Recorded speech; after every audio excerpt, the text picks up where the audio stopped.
প্রথম ইনিংসে মোহাম্মদ সিরাজের অসাধারণ বোলিং পারফরমেন্স এবং দ্বিতীয় ইনিংসে জসপ্রীত বুমরার আরও একবার আগুনে বোলিংয়ের সামনে টিকতেই পারল না দক্ষিণ আফ্রিকা। মূলত সিরাজ বুমরার অনবদ্য বোলিং পারফরমেন্সে কেপটাউনে ইতিহাস তৈরি করল রোহিত শর্মার নেতৃত্বাধীন ভারতীয় ক্রিকেট দল। সিরিজে 1-0 পিছিয়ে থেকেও দ্বিতীয় ম্যাচে অসাধারণ কামব্যাক দেখিয়ে সিরিজ কিন্তু 1-1 শেষ করল রোহিত বাহিনী। এবং বিদেশের মাটিতে এই রকম কামব্যাক সত্যি অনেক দিন মনে রাখবে ক্রিকেট প্রেমীরা। এবং ক্যাপ্টেন রোহিত শর্মা আজকের টেস্ট ম্যাচ জেতার পর অনেকগুলি নতুন রেকর্ডের সম্মুখীন হলেন। সেই সব নিয়েই আজকের ভিডিও, তাই সম্পূর্ণ ভিডিওটি দেখতে থাকুন।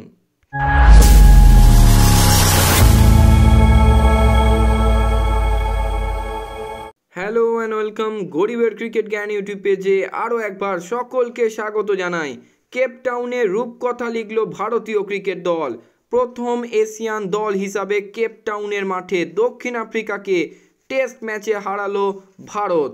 0-1 পিছিয়ে থেকেও অসম্ভবকে সম্ভব করে দেখালো রোহিত শর্মার নেতৃত্বাধীন ভারতীয় ক্রিকেট দল। প্রথম ইনিংসে অবশ্যই ভারতকে চালকের আসনে বসিয়ে দিয়েছিলেন মোহাম্মদ সিরাজ। তার এক ইনিংসের প্রথম স্পেলেই যে 6টা গুরুত্বপূর্ণ উইকেট এসেছিল তাতেই কিন্তু ভারত অনেকটা চালকের আসনে বসে গেছিল। তবে সিরাজের প্রথম ইনিংসের পারফরমেন্সের পর আজ দ্বিতীয় ইনিংসে অনবদ্য পারফরমেন্স করলেন ভারতের লিডিং বোলার জসপ্রীত বুমরা। তিনিও কিন্তু আজ ভারতকে দ্বিতীয় দিনে অসাধারণ বোলিং পারফরমেন্স দিয়ে ম্যাচ জিতিয়ে দিলেন। বুমরা আজ যে বোলিং স্পেলটা করলেন এক কথায় অসাধারণ। 13 ওভার 5 বল করে 6টা উইকেট। জসপ্রীত বুমরা, মোহাম্মদ সিরাজরা ভারতের গর্ব। সত্যি তাদের মতো পেসার পাওয়া ভাগ্যের বিষয়। সত্যি আমরা তাদেরকে নিয়ে গর্বিত। মূলত প্রথম ইনিংসে সিরাজের অনবদ্য পারফরমেন্স এবং দ্বিতীয় ইনিংসে বুমরার অনবদ্য পারফরমেন্সে ভারতের 7 উইকেটে দ্বিতীয় টেস্ট জয়। তবে এই দ্বিতীয় টেস্টে সবারই নজর কাড়লেন দক্ষিণ আফ্রিকান ব্যাটার এডেন ম্যাকরাম। অসাধারণ এই বোলিং সহায়ক পিচে সেঞ্চুরি হাঁকিয়ে তিনি বুঝিয়ে দিলেন যে তিনি কত বড় মাপের ব্যাটার। আজকে যে 106 রানের অনবদ্য ইনিংস খেললেন ম্যাকরাম, সেটা কিন্তু এক কথায় টেস্ট ক্রিকেটের ইতিহাসের অন্যতম সেরা টেস্ট ইনিংস। যে ইনিংসের প্রশংসা করতে ভুললেন না স্বয়ং কিং কোহলিও। দক্ষিণ আফ্রিকা ব্যাটাররা 10 জন মিলে করলেন 64 এবং একা ম্যাকরাম করলেন 106। মূলত ম্যাকরামের ব্যাটিং দক্ষতাতেই কিন্তু দক্ষিণ আফ্রিকা 78 রানের লিড পায়। 79 রান টার্গেটে চেস করতে নেমে শুরুতেই ধ্বংসাত্মক মেজাজে শুরু করেন যশস্বী জয়সওয়াল এবং অবশেষে ভারত কিন্তু 7 উইকেটে দ্বিতীয় টেস্ট ম্যাচ জিতে নেয়। এবং এই টেস্ট সিরিজে দুই দলের দুই স্ট্যান্ড আউট পারফর্মার, একদিকে ডিন এলগার 3 ইনিংসে 201 রান করেন এবং সেটা এই সিরিজের সর্বোচ্চ রান। অন্যদিকে জসপ্রীত বুমরা কিন্তু 3 ইনিংসে টোটাল 12টা উইকেট নেন এবং এই দুজনাই কিন্তু ছিলেন দুই দলের সেরা পারফর্মার। তাই এই সিরিজের ম্যান অফ দ্য সিরিজ কিন্তু জয়েন্ট হয়েছেন।